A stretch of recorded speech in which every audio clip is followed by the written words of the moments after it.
Hello Aries, thank you for joining me for your monthly forecast for June.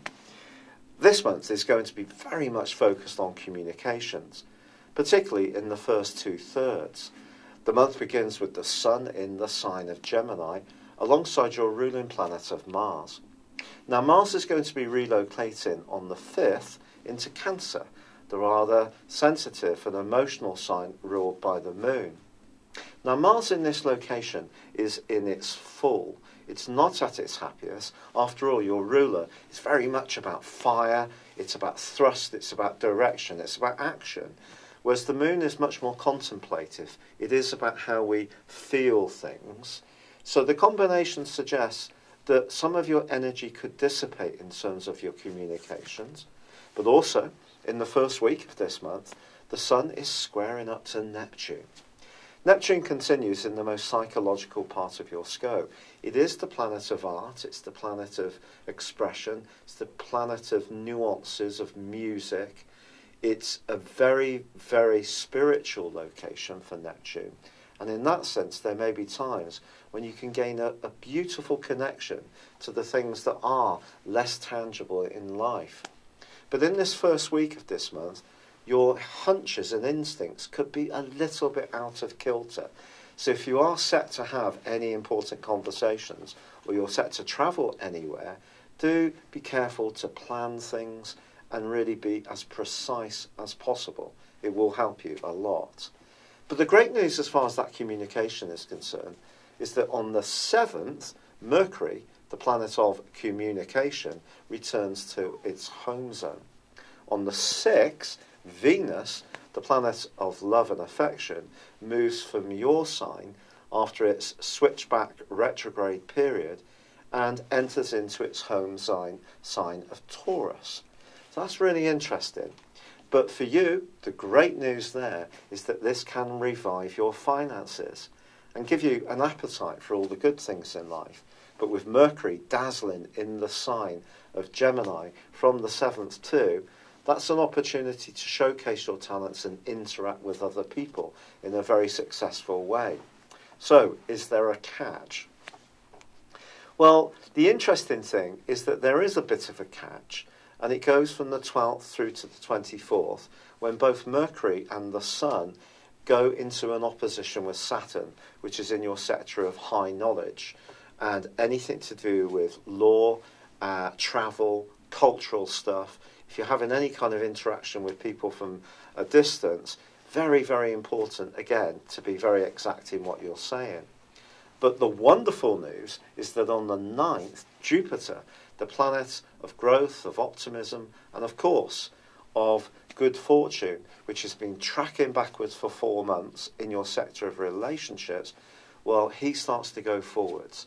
And I feel that is going to help to take the edge off the oppositions between Mercury, the Sun, and Saturn.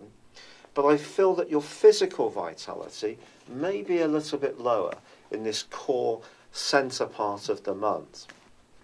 So it is going to be important to plan things carefully. Now, if you're someone who's quite impulsive and likes to just go for it, which is a very kind of Aries type of sense, that can be a bit frustrating, and you may also encounter some people who have a very different view of your ideas. If you do come into contact with people who do have a different credo to you, don't take it personally. I think that's really important this month. The ability to hear what other people have to say and actually not be offended by it because it's different to what we think is one of the great challenges of life, I feel. But one of the most wonderful unifying things between person kinds is when we can actually say, no, I don't get that personally, but I really respect where you're coming from. And I think that could be something that you can really embrace at the heart of this month. Now, when it comes to your love life, obviously Jupiter going forwards in your 7th solar house is great news. But if you tuned in last time, you'll know that your point of destiny has reversed back into the sign of Leo, which is very much to do with romance as far as you're concerned. And that's going to be forging an amazing link with Uranus in your sign all through this month.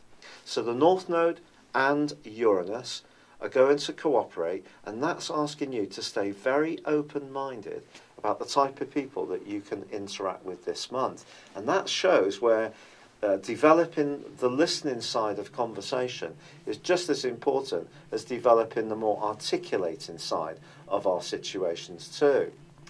Now, of course, Neptune is itself going to go into a retrograde this month on the 16th, and that's going to go on for 5.5 months. And ironically, Jupiter and Neptune continue their quincunx for the whole of this month. This has been going on for some time. What does it mean?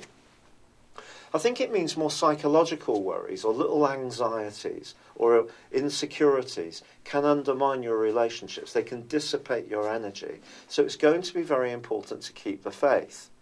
Now, just before, as I said, just before the Sun switches along with Mercury on the 21st into the sign of Cancer, joining up with Mars, they do get together in a very, very positive way. So watch out for an important conversation across those 2 or 3 days.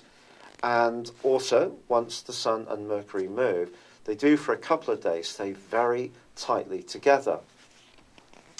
When the Sun and Mercury combust, it can give us the opportunity to be really ingenious. It can also see us jump into conclusions, and that's something we need to try to avoid, especially when the Sun and Mercury are in Cancer, because, and also with Mars there too, because it's a more reactive type of energy. And there is a little bit of a cautionary note about that in the last phase of this month, because both Mercury and Mars are going to go into an opposition with tiny Pluto in the sign of Capricorn.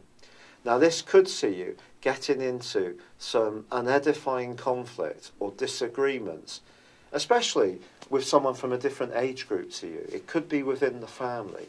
Perhaps someone's vision of life is so different to yours, you're not able to be allow it to go past and just accept that that's okay. Something may really hit into you in such a way that you feel you have to defend your position.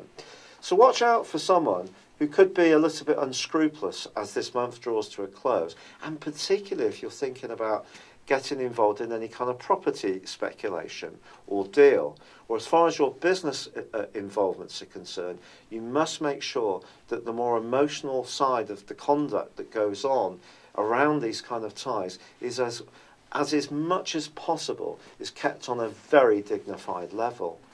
But this is certainly a month when your opportunity to flourish in terms of your romantic prospects is high. Your communicational skills, if you really work at it, can work very much in your benefit.